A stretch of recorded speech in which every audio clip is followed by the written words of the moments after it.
Hello, my name's Kizzy and welcome back to my channel. Today I'm going to be going over my Christmas book haul. So I've actually been extremely lucky this Christmas. I have loads of books to share with you today. Christmas and my birthday tend to be the big times that I get books. I acquire some books across the year, but Christmas is where I get the most.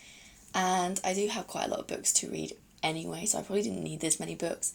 But, you know, we love a good book anyway. So yeah, the first book I have to share with you is actually an audiobook that I got from my mum, and it is Becoming Michelle Obama. So this has 16 CDs in it and they're all an hour long.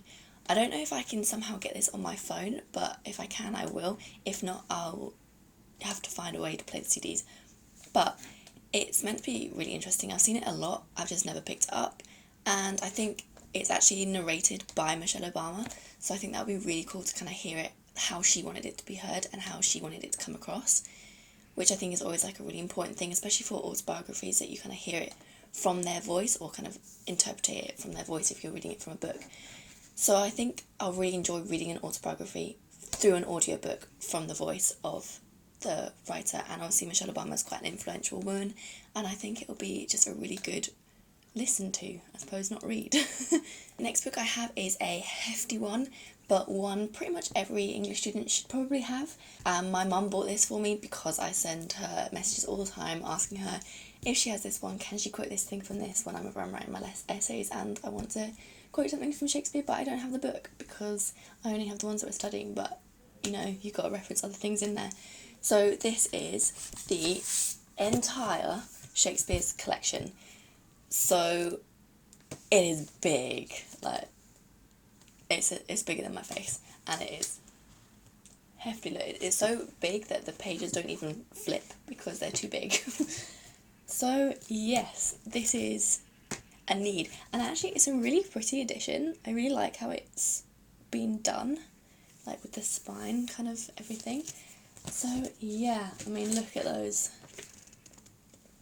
chunky pages. This will definitely come in useful. I don't know how I'm going to get it to uni because it's heavy, and trying to do that thumbnail with this book was very difficult. Although I realised after I'd done it, I probably should have put it at the bottom, not the top, because it kept falling off. But there you go, physics for you. So yeah, this is exciting. I have read quite a lot of Shakespeare just because I had to read 2 of his plays last year, 2 of his plays obviously in high school, a play of his the year before, so 5. So actually probably not a lot in the retrospect of everything. So yeah, I'm excited to get to this. Maybe not get to it, maybe read a few of these as they take my fancy. But it's got pictures in it and everything from different performances. I really want to go to the Globe and see one of the performances in the Globe, but we'll see if that ever happens. Hopefully it will.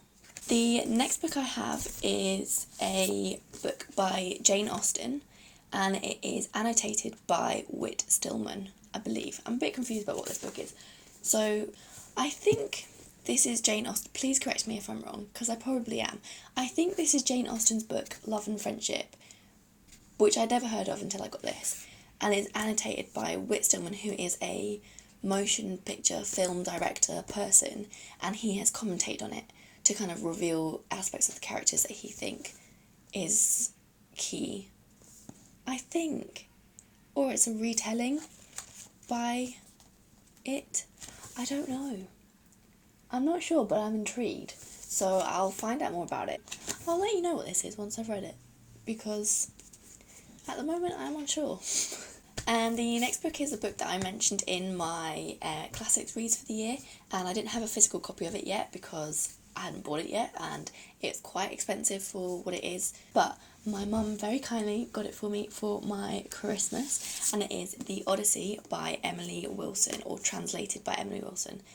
And she is the first female translator to translate the Odyssey, and it is, from what I've heard, completely different in a lot of respects to the kind of male translations that have historically happened. So I'm very excited, and look how gorgeous this is.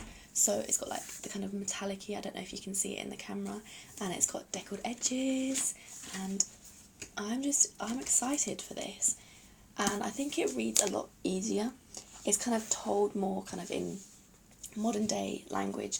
So if you're kind of intimidated by reading something like an ancient Greek classic because you think it's going to be really difficult to understand, actually translations, especially kind of more modern translations, make it so much more accessible to people because it's just so much easier to understand. You can read it as if it's a story. It might look intimidating, like it's a giant poem, but it reads like a narrative. The kind of like poetic form that we're used to, like that you study at school and stuff, hadn't really developed when this was written. So yeah, I highly recommend this if you're interested at all in Greek classics or the Odyssey or seeing the original story. Definitely pick this up. I'm so excited to get to this. I really want to read this soon. I might pick it up soon. Yeah, okay. So the next book I have is one that I've been wanting for so long, as soon as I saw it in the shops, and actually 2 years I've been waiting for this book because I've been collecting the Harry Potter illustrated editions since they first came out. My brother got me the first 3 for each Christmas at the years that they came out, and then I was rereading them as they came out, so year by year I was reading them. So I was like, oh, it's going to take me 7 years to finish the thing. Obviously that was a reread, I have read them before, but this one took 2 years to come out, so that was sad, but I'm glad it is here. It is a lot smaller than I thought it was going to be. I thought it was going to be like massive, because it is, if I get the other ones. Oh, these are big boys. So these are the first 3, and they are quite big, but if you think of them in comparison to the first, so the Goblet of Fire is massive. Let me see if I can find an edition of it. No, so I think all our editions are in my brother's room, but the Goblet of Fire is the first kind of chunky book. After the first 3, they get a lot bigger. So these being this size is kind of, you know, moderately okay. And then this one, I feel like it should be a lot bigger, but it's not. So I think it has, if I show you that, I think it must have a lot less illustrations in it, but I don't mind because it is gorgeous. And the amount of effort and time taken to put this like together must be like, I can't even fathom that. It is beautiful. If I just show you a few. So like even this, the borders, the borders are gorgeous. Like I'm flabbergasted. So like these are some of the pages. So that's the dark mark in the sky, and I haven't probably looked through this one, but I'll let you know how that is. I'll show you my favourite illustration. Yeah, like okay, so this isn't my favourite illustration, but I would have that as a poster happily. I would have all of these as a poster, to be fair. Like, I wish they did make them in poster form, because I would so buy that. And like, look at them. Just, yeah. If you're at all interested in Harry Potter, like, okay, so these are my favourite ones. The ones with the Diagon Alley. Like, I would love that as like a wallpaper. Do you know when you get those wallpapers that's like really thin and they go around, like a kid's bedroom, like around the middle? I don't know, I had that of like Brambley Hedge. But yeah, I would love that, of that, just in my room. I know it's not probably grown up as a 19-year-old should have, but I want that. So yeah, I'm so excited to have that, and I will be reading them as soon as I can. So the next 4 books I have because of this book. So that doesn't make any sense, but it will. I bought this in November, but I'm still including it in this book haul because my mum bought it for me as well for Christmas, because she knows me so well, and she saw me stroking it in the shop, and she thought, well, she can't have it, otherwise she wouldn't be going over like crazy over it in the shop. But I'm just that weird that I like this book so much because it is beautiful. And look at these. Look at these. I've never seen edges done like that. I've seen like sprayed edges. Obviously that's quite like a fad thing now. But I've never seen a book this beautiful. And the spine, and the back. I'm just in love. I'm in love. So this is the Waterstone exclusive, in case you're wondering. So yeah, my mum bought this for me and then realised that I already had it. So I had to exchange it, which is why I got these other 4 books. And I also got book tokens for Christmas, so that's also what these encompass. So I have bought these ones myself. They weren't gifted, but they were gifted, if that makes sense. That doesn't make sense. So I physically chose these books and bought these books, but they were through other people's gifts, if that makes sense. Yeah, we're going to roll with that. So the first one is Girls of Storm and Shadow by Natasha Nagan, and this is the second book in the, I think it's a trilogy of Girls of Paper and Fire, which I've just done a reading vlog on, so if you want to check that out, please do. and I'm excited to get to this book. I wasn't blown away by the first book, but I am interested and invested in the world, and I did think it was an interesting concept, and I did enjoy the book. So I'm looking forward to this next one. The next book I have is one that I'd never heard of before, but I don't know if that's just me being a bit oblivious to the world. I don't know, but it sounds really cool and it has very good praise for it. So I thought I'd pick it up because I just saw it in, oh, there's a price on it. That's not great, is it? I'll take that off. Okay, price has been removed. This is a Waterstones exclusive signed edition with bonus content. Let me see the sign if I can find it. Oh, there it is.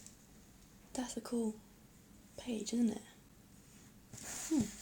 So the reason I kind of picked this up was because of the front cover. I don't know if you can see that. I don't know how well my camera's focusing, but this is Angel Madge by Gareth Nix. And I'd never heard of Gareth Nix before. Again, I don't know if that's just me being oblivious because he seemed to have a lot of books out when I looked him up. And Angel Madge has a magic system in it that it sounds really interesting. It's based on kind of calling angels to you, if that makes sense. Doesn't really make sense because I haven't read it yet, so I'm not sure. But yeah, so they basically call angels to them, and I'm assuming that the greater your ability, the more angels you can call to you. I don't know, but it sounded interesting, so I picked it up. And again, they have this list of who the people are.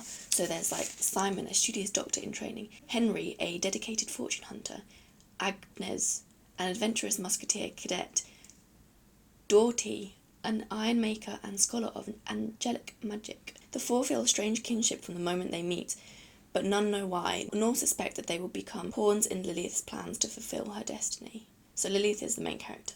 And there's angelic magic. So yeah, that sounds interesting. And I'm looking forward to seeing it and the bonus content that this book comes in. The next book I have is Kingdom of Souls, and that is this one here by Rena Barron. I recognise the cover, so I feel like I've seen it on social media at some point, but I just thought the cover looked really cool. And yeah, it's about a girl who is in a family of witch doctors who all have magic except her, and she's tried every type of magic that she can possibly try except, I think, blood magic. Okay, it doesn't actually say if it's blood magic or not, but I assumed it was, so I don't know why that. But it just says she tries this kind of unknown magic that's a kind of frowned upon, not great. And that's kind of all I've read of it, because I just skimmed it, because I didn't want to know too much. But I'm really excited for it. And the final book that I have on my list is one that I've been eyeing up for ages, and I can't believe I haven't got it already, because Leigh Bardugo is one of my favourite authors, although I did make the mistake of reading Six of Crows and Crooked Kingdom before I read the Grishaverse, and after going back and trying to reread the Grishaverse, I'm still to finish it, because I just don't think it's as good as Six of Crows. So I need to plough ahead of that, because I want to read King of Scars, and I know there's a second book of that coming out this year, so I need to get to it. I just need to finish that final book of the Grishaverse, and then I will get to it. But this one is not in that world, so I don't have to have pressure of rereading that one before I can get to this one, and that is Ninth House by Leigh Bardugo. So I didn't pick this up straight away because I think it's an urban fantasy, so it's about students that go to Yale, and they kind of have those, I don't go to uni in America, so I'm a bit unsure about this, but they have those kind of groups that you join. That sounds really bad. Any person that's American watching this is going to be like, what the hell are you talking about? Yeah, they have those kind of secret societies and stuff like that, and she joins and there's magic involved, which is all I know, which is all I want to know. I think it's a standalone. Yeah, that's the final book I picked up, and if you live in the UK at all, and I don't know when this video is going up, so if it's not too late, check out Waterstones, because they have amazing sales on at the moment. Pretty much every hardback that I looked at was in the sale, half price. So I picked up those, this one was £8, this one was £6. So, and as per usual, my camera cut out just as I was getting to the end of that video. So yeah, as I was saying, sale in Waterstones is on point. Definitely go and get it. I really hope there's the same next year, because I tend to get a lot of book tokens for Christmas, and I like to get them in the sale because then I get twice the amount of books as I normally would. So yeah, I hope you've enjoyed this video. Let me know if there's any books in particular that from this haul that you should think I should read first, as I'm almost finished my book and want to get onto these ASAP, even though I know I've got 100 other books that I need to read first, but there you go. So yeah, hope you enjoyed, and I'll see you next time.